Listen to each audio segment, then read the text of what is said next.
اخوتنا لبیک القدس لنا لبیک اے عرض مقدس عرض حرم نبیوں کا وطن لبیک یا اخوتنا لبیک القدس لنا لبیک اے عرض مقدس عرض حرم نبیوں کا وطن جناب عمر کی للکار بننا ہے صلاح الدین کی گویا تمہیں تلوار بننا ہے تمہیں عثمانی سلطنت کا ایک شاہکار بننا ہے تمہیں لشکر سے اٹھنا ہے سپاہ سالار بننا ہے لبیک یا اخوتنا لبیک القدس لنا لبیک اے عرض مقدس عرض حرم نبیوں کا وطن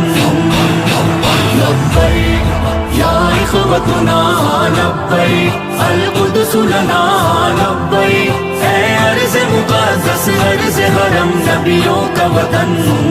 وہ جس نے عزت خواہر کو بھی پامال کر ڈالا وہ جس نے قلب امت کو بڑا بدحال کر ڈالا میں سب سے پہلے آبا احباب کی مشائخ کی ان نامساعد حالات میں موسم کی شدت فوگ بہت زیادہ اس کثیر تعداد میں آمد پر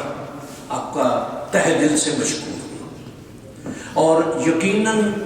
آج کا موضوع یا ہمارا اکٹھا ہونا یہ فلسطینیوں کے ساتھ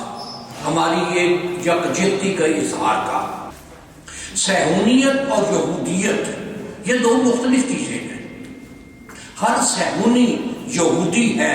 لیکن ہر یہودی صہیونی نہیں ہے اس لیے کہ یہ جو صہیونیت ہے کہ کسی کا ادب لحاظ تو بہت دور کی بات ہے کوئی دنیاوی لحاظ سے بھی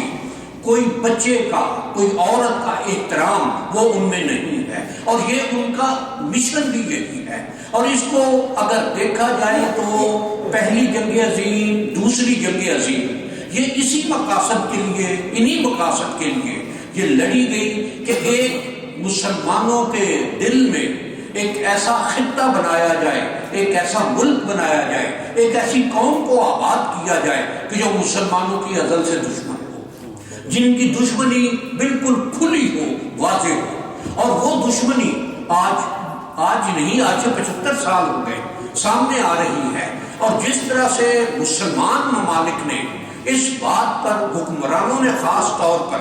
اس پر آنکھیں بند کی ہوئی ہیں ان کے ظلم کو ان کی بربریت کو ان کے اس طرح کے معاملات کو جس طرح پورا یورپ اکٹھا ہو گیا جس طرح امریکہ کینیڈا یا یورپ کے تمام ممالک اسرائیل کی حمایت میں آ گئے جس طرح سے کہ مسلمان ممالک جس طرح سے پاکستان کے ازلی دشمن انڈیا کی فیور کر رہے ہیں اب یہ دیکھا جائے تو انڈیا بھی فلسطینیوں کی حمایت میں نہیں آیا وہ یہودیوں کی حمایت میں آیا ہے اور آج کے دور میں ہم اس احتجاج کے لیے اکٹھے ہوئے ہیں کہ ہمارے مسلمان بھائی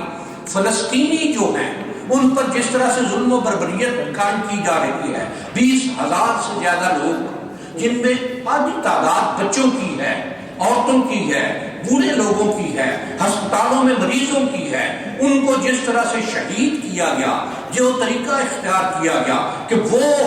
بم استعمال کیے گئے جو پوری دنیا میں ممنوع قرار دیے گئے ہیں اور اس میں سب سے زیادہ شرمناک کردار جہاں امریکہ کا ہے کہ اس نے قراردادوں کو ویٹو کیا کیا ہم اپنے مسلمان ممالک کی مذمت نہیں کر سکتے اس میں مسلمان حکمرانوں کی مذمت کہ آج OIC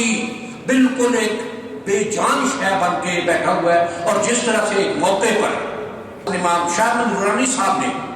یہ بات اس کے بارے میں ارشاد فرمائی تھی کہ جب پوچھا OIC کا کردار تو انہوں نے OIC کہ یہی اس کا کردار ہے OIC کا OIC میں دیکھ لوں گا یا اخوتنا